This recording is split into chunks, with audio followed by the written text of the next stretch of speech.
Assalamualaikum warahmatullahi wabarakatuh. Saya akan menyampaikan sebuah cerita yang bertajuk Pemuda Pemalas Mencari Emas.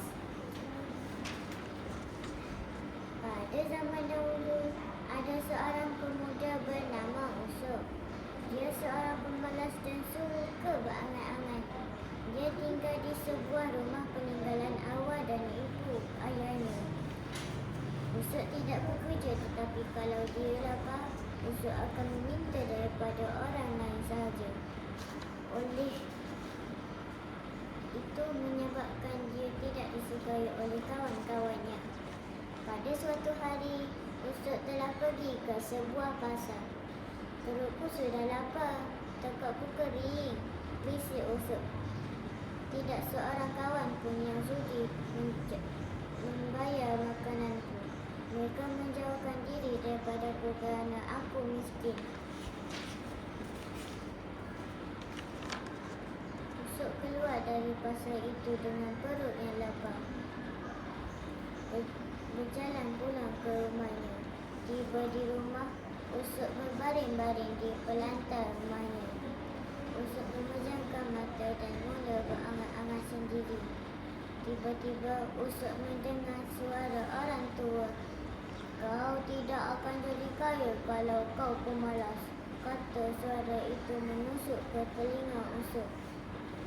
Orang tua itu berkata lagi dengan suara yang agak kuat, "Kau akan menjadi kaya, Usop," kata orang tua itu lagi dengan lantang.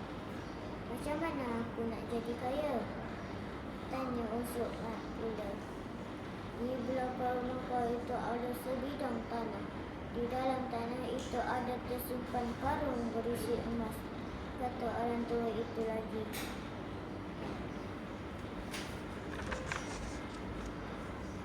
Aku bermimpi rupanya," bisik Usop dengan keluhan panjang.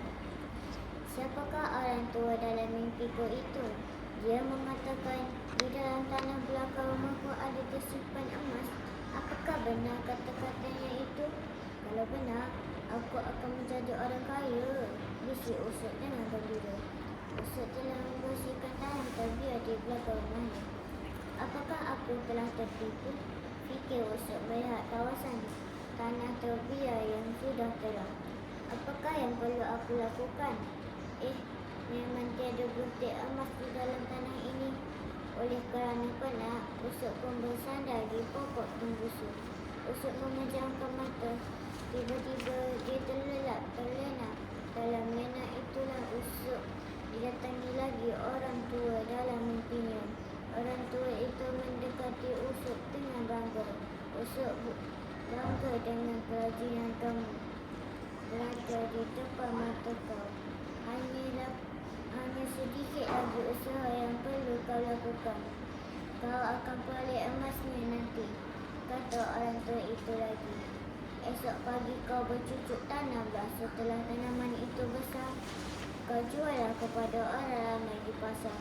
Kau akan peroleh emasnya nanti. Dengarlah pesanku. Kau mesti tabah dan rajin. Berusaha, jika tidak kau tidak akan berjaya nanti," pesan orang tua itu. Semenjak orang tua itu datang dalam mimpinya, Usop pun mulalah menanam sayuran di dalam tanahnya.